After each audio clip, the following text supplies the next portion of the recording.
Alrighty, great games at your table. This is Jonathan Albin.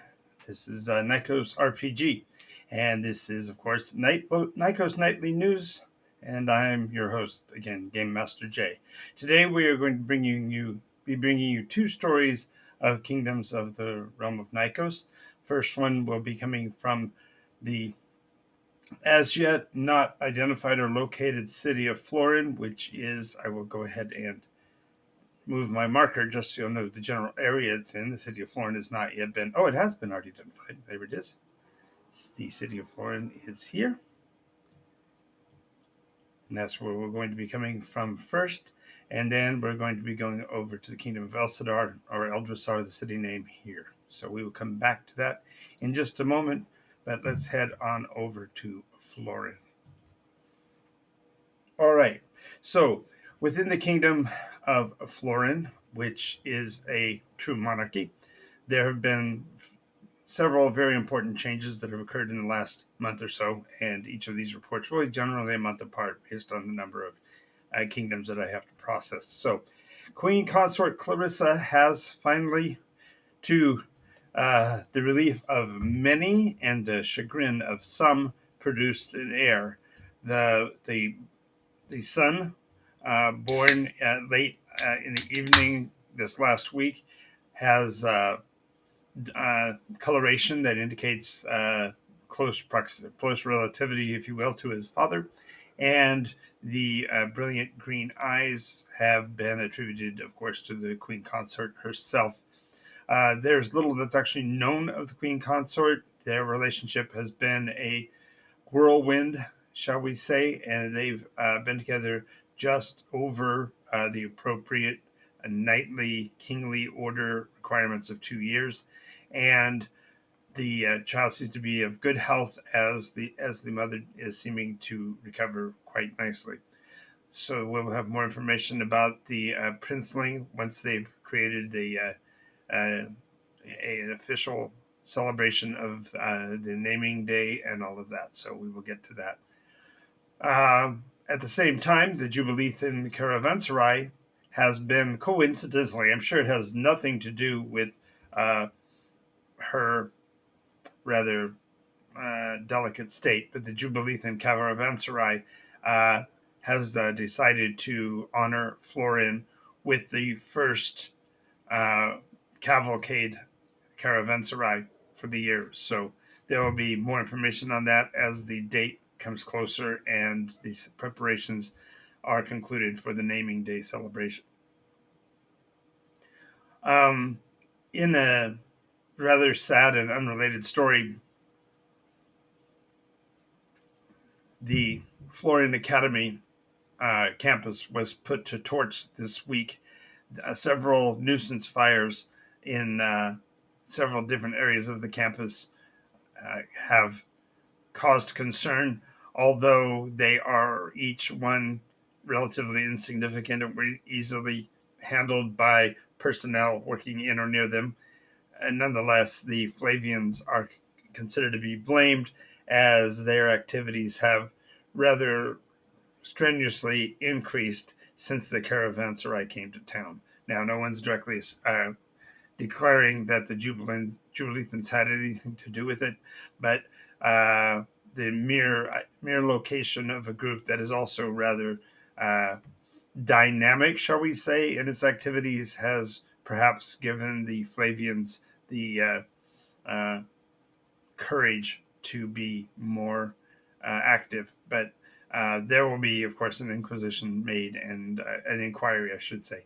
We don't pursue the ideas of the Inquisition here, but we definitely will be doing an inquiry and trying to determine whether or not the Flavians that were involved should be punished in any way, despite it being kind of a nuisance level college kid prank, as the saying would go. Now, Bothran emissary has been received at court.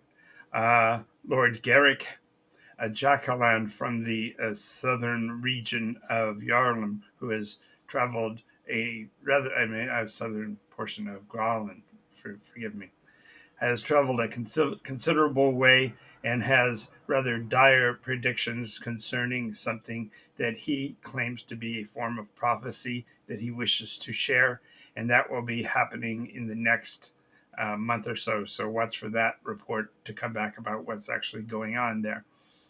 Now, unrelated to the local nuisance fires, there has been a shakeup in academy leadership as the aged one has herself resigned from the position. Uh, the descendant of Ray, who has been sitting on the academy board for the better part of eight decades, is stepping down, claiming desire to be more closely related with her family in her closing out days and such. And this will lead inevitably to a rather radical change in the both the patronage and the uh, educators at the academy. So watch for new openings for academy positions to become available and open. The Crown is, however, because of other circumstances of which we don't have any direct information, the Crown is offering Dragonbone Pass bounties on several of the carnivore species that are known to operate in the area. Of particular note, the list of uh, these predators does not include dragons. Now, this is particularly troubling in light of the recent activities, as you may recall, in the last iteration concerning Draconia. But in this case, it seems like there has been a outright explosion in the number of volatile species in Dragonbone Pass, and so this seems to be an unassociated thing. But we will, of course, be keeping our eye on the story coming out of Dragonbone Pass. Also want to note that the first ever Everdark expedition to be initiated under the orders of the Crown are being prepared even now, and groups that are operating near the city are encouraged to submit their application for being included in this. It is going to be a rather ambitious expedition with the intent of creating direct contact with the Trelorans, as we had recent challenges with the processes and the I guess you would call it the visibility of the operations of the Undren, especially under the Sheaves Council and all of that. So therefore, we are excited about the opportunities that individuals of Florin might be able to discover on this first expedition. Now, there was a recent vandalism, not only that occurred on the campus, but that occurred in all of the Richland Valley. And so these perpetrators have been named.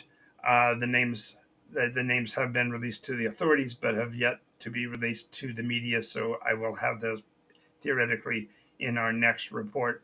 And also a rather bright note: the Academy has formally tied the Cordian knot by creating a treaty with Corcoran. It'll be the first interkingdom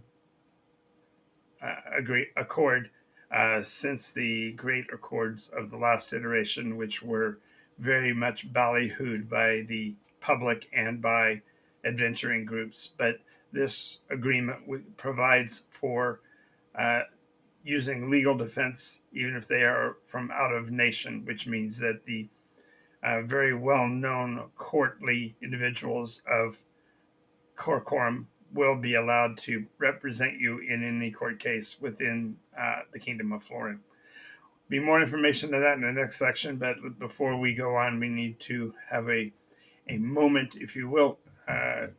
Let's go back to the main news page. All right. So, those of you that are unfamiliar with Nycos, the world of Nycos is a fantasy setting which can accommodate any role playing system and has been sourced by Dungeons and Dragons. I've been a Dungeons and Dragons game master since 1974 or 75 or so, when I was 11. And in this light, the wanted to let you know that the Nycos Enhanced Edition RPG is now available. So just wanted to mention that. Let's go on over to our secondary report, which is coming from Kingdom of Elsadar, the city Eltrasar. Alrighty, so Eldersar, as the center of the world, in not only in terms of map location, but in the hearts of many who have adventured in the world of Nycos, the hub of the realms has become embroiled in several different cases, and I want to kind of go over them for you for this next month or so, and then we'll have this next section or so about this coming month, and then we'll move on. First of all, King Agramon has declared the fall festival begun. This is a rather daring move, as there has not yet been any evidence of the beginning of the iteration. And though there are rumors that other kingdoms have had such things, the king's position is pretty much what you would expect, in that we are the center of the local world. We are the middle kingdom of the middle kingdoms. We are in the center of it all, and so therefore, if there is going to be a new iteration, we certainly should have been one of the earliest advised. And so his declaration seems to be being accepted with mixed reviews. Now, as you may recall, we recently spoke of the new airship launch facility, and for the first time since this iteration has begun, the Middle Kingdom projects has created its first combined project, and that is the Middle Kingdom ship Implacable. And its dedication ceremony was held this week, and the ship is a wonder. I will be providing images for it once those have been provided to me by the governmental systems, but until then, it is the largest vessel for airborne use in not only this iteration, but possibly in the world. It has been compared with the kites of the 7th iteration. And although, of course, none of those vessels have ever been recovered, the rumors and legends of their size seems to be parallel with, or even be dwarfed by, the Implacable. The captaincy for the Implacable has not yet been announced, and there will be a process that will become made available to citizens of Eldersar to help in the choice of that crew. Now, the next point is rather disturbing and surprising, and that is, despite the king's very vociferous degradation or downplaying, it seems that the Priest King's organization has received permission from the city council to begin building its first Nordland Rehabilitation Center south of the city.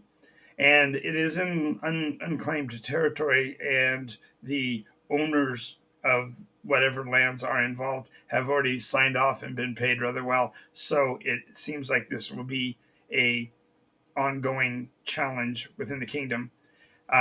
Ironically, perhaps, near the same time, there is now a confab by local nerf herders, possibly in rebellion against the PK Rehab Center because of their adverse positioning in reference to the Priest King's order anyway. So we will keep our nose to the grindstone on that one and try to figure out what's going on with those. Now, on the positive side, in the mountains to the west of the city, a housing project Grundwork is confirmed. It'll be the first major Grund development to be made within a human kingdom, a mortal kingdom. And so there's a lot of great buzz, and there'll be huge numbers of construction opportunities for those who have those abilities. It will include some minor spelunking as they need to clear out any of the warrens or uh, caves in that area. Now, in addition to that, there is a talk of a reduction in the elf fee. As you remember, that is a rather, shall we say, race offending law that requires Eldrin who take up residency within any of the mortal kingdoms to pay a form of restitution for the egregiousness of the sixth iteration. Of course, this is now nearly 3 iterations later and less likely to be actually passed than in any previous election process. But do remember that with a shakeup within the governance of Florin, of which we recently reported, you may see additional emphasis being put on uh, declaring something like this. So it'd be rather interesting to watch that story as well. Now, there are several guild members that are fearing a job deficit in the city because of the number of people who are going to be working on both the rehab center and the housing project. And so they have doubled their contracting offer for anyone who wishes to take up a training position within the guilds in the next quarter or so. So be sure to watch for those as well. There may be postings, including actual offers being made to those who would be interested in pursuing those positions as well. The next one is that the ship construction facility, the Allied ship construction facility conditions have led to some conflict within even the guilds as their work conditions are being questioned. The speed at which the Implacable, for example, was able to be launched has put into question whether or not they are utilizing time-based magics, which of course would annul many of the concords that are in place between the Middle Kingdoms, as well as the potential danger that might form given the city's relatively close proximity to so many great projects.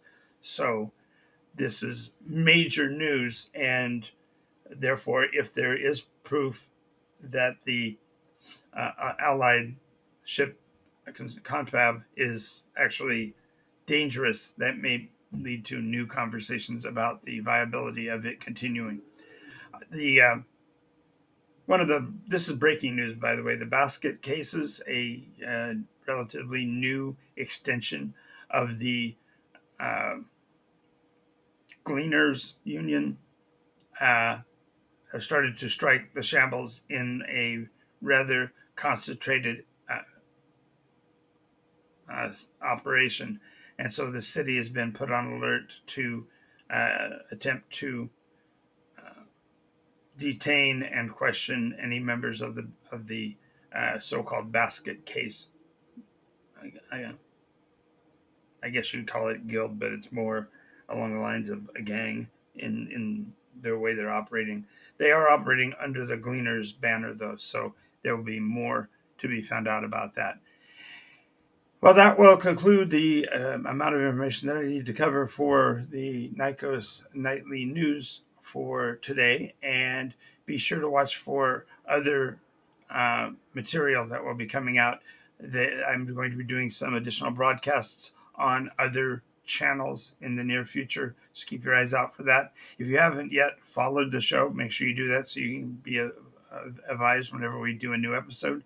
We are on the air every night at 11 p.m. Pacific, and there is also always a open game slot, which is yet to be developed, ostensibly for Saturday mornings for Twitch only fans. So, and not only fans, but Twitch fans specifically. Sorry for that tease.